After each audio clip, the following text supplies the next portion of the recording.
Hello everyone, എല്ലാവരും പോയതിൻ്റെ കൂട്ടത്തിൽ ഒരാളും കൂടി മിസ്സിംഗ് ആയി. സുരാജ് വെങ്ങാറമൂട് എന്ന് പറയുന്ന വ്യക്തി ഇപ്പോൾ മിസ്സിംഗ് ആണ്. അദ്ദേഹം എൻ്റെ കൂടെ ഇത്രയും നേരം ഉണ്ടായിരുന്നു. ആരെങ്കിലും കണ്ടെത്തുന്നുണ്ടെങ്കിൽ അദ്ദേഹത്തിന് ഒന്ന് കെട്ടഴിച്ച് വിട്ട് സഹായിക്കണമെന്ന് ഞാൻ അഭ്യർത്ഥിക്കുന്നു. സുരാജ് ചേട്ടാ,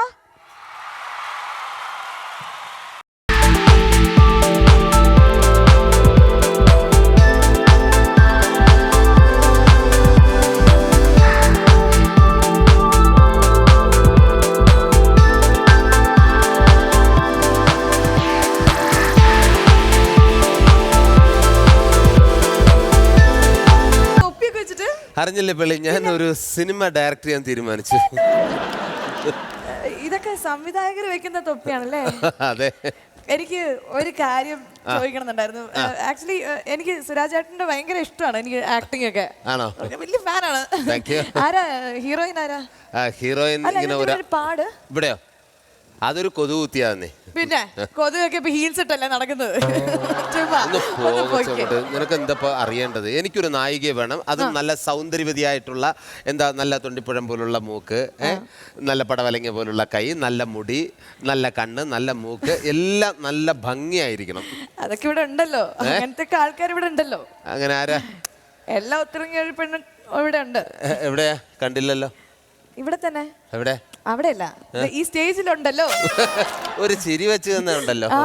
ശരിക്കും ഇതായിരുന്നു ഏറ്റവും വലിയ കോമഡി. ഓക്കെ, എനിക്ക് ഹീറോയിന്റെ കാര്യം വിട. ഹീറോ ആരാണ്? ഹീറോ എന്ന് പറയുന്നത് നമുക്ക് പഴയ ആൾക്കാർ വേണോ പുതിയ ആൾക്കാർ വേണോ എന്നുള്ളൊരു ചർച്ചയിലാണ്. പഴയ ആൾക്കാരും പുതിയ ആൾക്കാരും അല്ലേ? ഓക്കെ, അത് നല്ലൊരു ചർച്ചയാണ്. പഴയ നടന്മാരെയാണോ അതോ പുതിയ നടന്മാരെയാണോ ചേട്ടന് ഇഷ്ടം? എന്തോന്ന് ക്ലീശ ചോദ്യമാണ് പേളി ഈ ചോദിക്കുന്നത്. പഴയതാണോ പുതിയതാണോ ഇഷ്ടമെന്ന്. കഷ്ടം. വേറെ ഒരു ചോദ്യമില്ലേ ചോദിക്കാൻ? എനിക്ക് പിന്നെ ഞാൻ വേറൊരു നല്ലൊരു ചോദ്യം ചോദിച്ചോളൂ. ഇന്ത്യയും ഇറാനും തമ്മിൽ ആണവ കരാർ ഒപ്പിട്ട വർഷം ഏതായിരുന്നു? അല്ല, അത് ആദ്യം പറഞ്ഞതാ നല്ലത്. ആണല്ലേ? അപ്പൊ അതിന്റെ ആൻസർ പറ. അത് ആൻസർ വളരെ ഈസിയാണ്. ഇപ്പോൾ പഴയ നടന്മാർ പുതിയ ചിത്രത്തിൽ അഭിനയിച്ചാലും പുതിയ നടന്മാർ പഴയ ചിത്രത്തിൽ അഭിനയിച്ചാലും വ്യത്യസ്തമാണ്. കണ്ടിരിക്കാനും നല്ല സുഖമുണ്ട്. രണ്ടുപേരും കഴിവുറ്റ പ്രതിഭകൾ തന്നെയാണ്. കാര്യം വേണ്ടേ, ഈ ഇടയ്ക്ക് ഞാൻ പ്രേമം എന്ന സിനിമ കണ്ടു. അതില് പ്രേമത്തിലെ ഹീറോ ആയിട്ട് പഴയ ഒരു നടനായിരുന്നെങ്കിൽ ആരായിരുന്നു കറക്റ്റ്? പ്രേമത്തിലിപ്പോ പഴയ ഒരു താരം നായകനായിട്ട് വരണമെങ്കിൽ അത് ആരായിരിക്കും അല്ലേ? പഴയ ഒരു താരമാണ് ഇപ്പൊ പ്രേമത്തിലെ നായകനായിട്ട്. ഞാൻ ഗസ് ചെയ്യാം. വേറെ ആരുമല്ല, നമ്മുടെ സത്യം മാഷ്.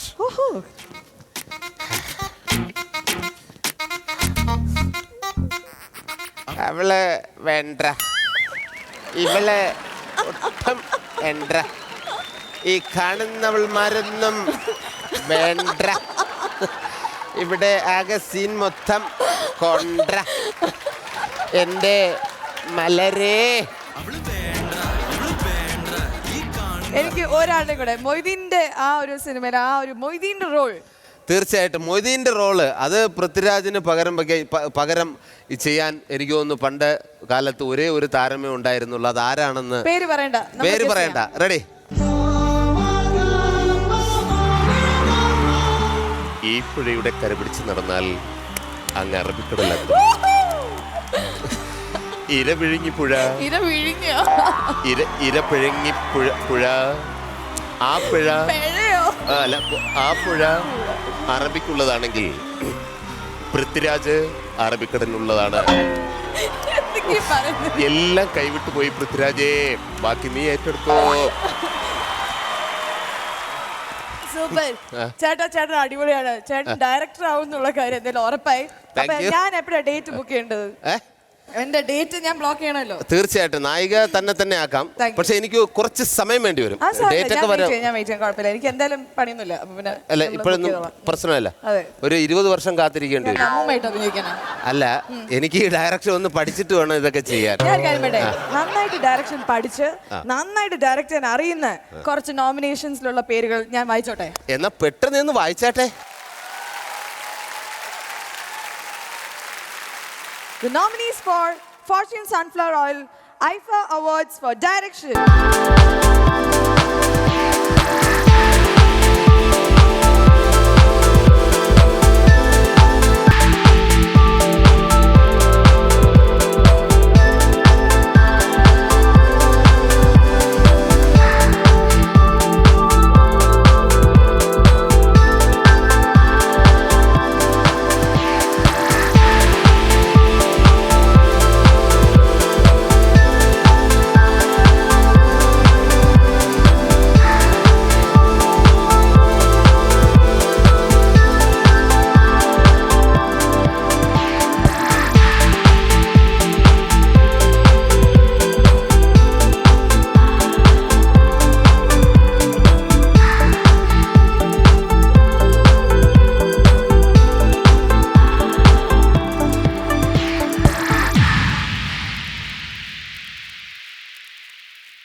ഈ award നൽകുവാനായിട്ട് I invite Ravichandran, Kavya Madhavan and Kadireshan onto the stage. Best Director Award goes to പോരട്ടെ. എൻ്റെ സ്വന്തം എൻ്റെ ഏറ്റവും പ്രിയപ്പെട്ട ലാലുചേട്ടൻ, ലാൽ ജോസ് ഫിലിം നീന.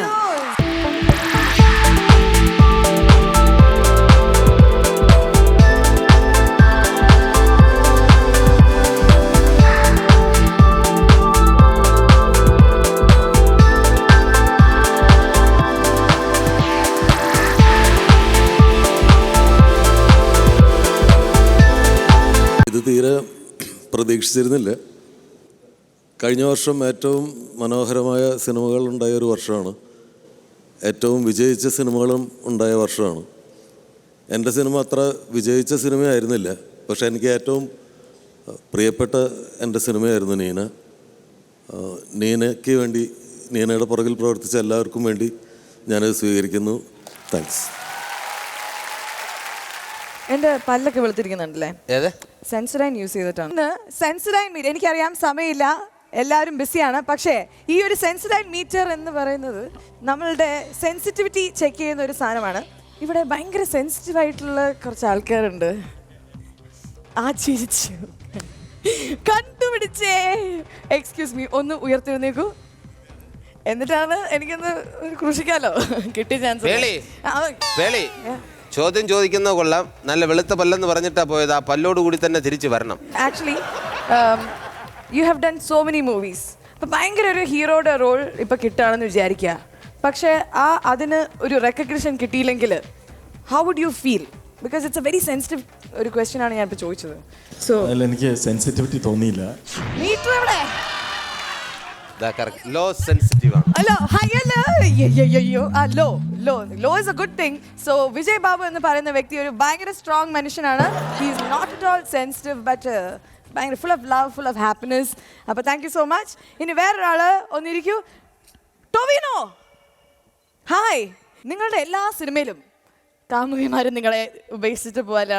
ഒരു നിരാശ കാമുകൻ്റെ റോളാണ് നിങ്ങൾക്ക് എപ്പോഴും കിട്ടുന്നത്. സോ ഇത് നിങ്ങളെ ശരിക്കും സെൻസിറ്റീവ് ആക്കുന്നുണ്ടോ, അതോ നിങ്ങൾ സ്ട്രോങ് ആണോ എന്ന് ചെക്ക് ചെയ്യാനുള്ള ഇതാണ്. പക്ഷേ what you have to say? ഞാൻ പ്രേമിച്ച് കെട്ടിയാളാണ്. അപ്പോൾ എനിക്ക് അങ്ങനെ എന്താ പറയുക, കാമുകിമാരെ കിട്ടാത്തതിന്റെ പേരിൽ സെൻസിറ്റീവ് ആവേണ്ട കാര്യമുണ്ടോ? ഇല്ല. ഇനി എനിക്ക് അവസരം ഇല്ലാണ്ടായിപ്പോയി സെൻസിറ്റീവ് ആവാൻ. സോറി. അപ്പോൾ എന്തായാലും ഉണ്ടായ എക്സ്പീരിയൻസോട് പറയണത് സത്യമായിട്ട് ഒരു വൃത്തിയായിട്ട് എക്സ്പീരിയൻസ് ആട്ടോ. ഇപ്പൊ സിനിമയിൽ അങ്ങനെ പറ്റുന്നതിൽ ആർ യു ഫീലിംഗ് സെൻസിറ്റീവ്? ഭയങ്കര അങ്ങനത്തെ ക്യാരക്ടർ സെൻസിറ്റീവ് ആവും, മനുഷ്യന്മാരല്ലേ. അപ്പൊ എങ്ങനെയാണ് അവരുടെ സെൻസിറ്റിവിറ്റി എങ്ങനെയാണ് നിങ്ങൾ മനസ്സിലാക്കുന്നത്? ഞാനും മനുഷ്യനാണല്ലോ, ആ ഒരു വികാരം. പറ്റുമല്ലോ. അപ്പൊ എന്തായാലും നമുക്ക് നോക്കാം. മീഡിയത്തിലാണ് നിൽക്കുന്നത്, ഒരു ത്രിശങ്കു പൊസിഷനാണ്, കുഴപ്പമില്ല.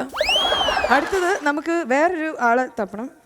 ഇതാ ഇവിടെ ഉണ്ടെന്ന് മമത ഇരിക്കല്ലേ, ചോദിക്കേ. Mamata, when you upload pictures on Facebook, when you get like എത്ര ലൈക്സ് കിട്ടാറുണ്ട് ഏകദേശം? അതെനിക്കറിയില്ല, ഞാൻ എപ്പോഴും മോണിറ്റർ ചെയ്യാറില്ല അത് എത്ര ലൈക്സ് കിട്ടാറുണ്ട്. ഇൻഫാക്ട് ഞാനിപ്പോ റീസെന്റ് ഫേസ്ബുക്ക് മെൻഷൻ സ്റ്റാർട്ട് ചെയ്തത് ആണല്ലേ. അപ്പൊ ലൈക്സ് ഇപ്പൊ കുറച്ച് കുറഞ്ഞു എന്ന് വിചാരിക്കാം. Would you feel sad? Would you like? ഒരിക്കൽ മാത്രമേ എനിക്ക് സത്യമേ പറയാവുള്ളൂ, ഇത് കുറഞ്ഞിട്ടുള്ളൂ അല്ലേ ലൈക്സ്. അത് എപ്പോഴായിരുന്നു? ഇദ്ദേഹമായിട്ട് എടുത്തിട്ട് So let's see if you're sensitive, because സത്യം മാത്രമേ അത് പറയത്തുള്ളൂ. Let's see if Mamata becomes sad if he doesn't. She is very sad എന്നാണ് കാണിക്കുന്നത്. So is that true? I'm sensitive in other areas, nothing to do with my profession actually. I've seen that you have a lot of followers, even though I don't know if you follow your followers. I know, right? What do you have to tell your fans? A small message. No message. Thank you for all the love. And thank you for sending me all the likes. ഇനിയും like ചെയ്യൂ എന്ന് പറയാം. ഇപ്പൊ എന്തായാലും നന്നായിട്ട് പല്ലി വെച്ചാൽ മതി, എല്ലാം ശരിയാവും. Okay. അപ്പോൾ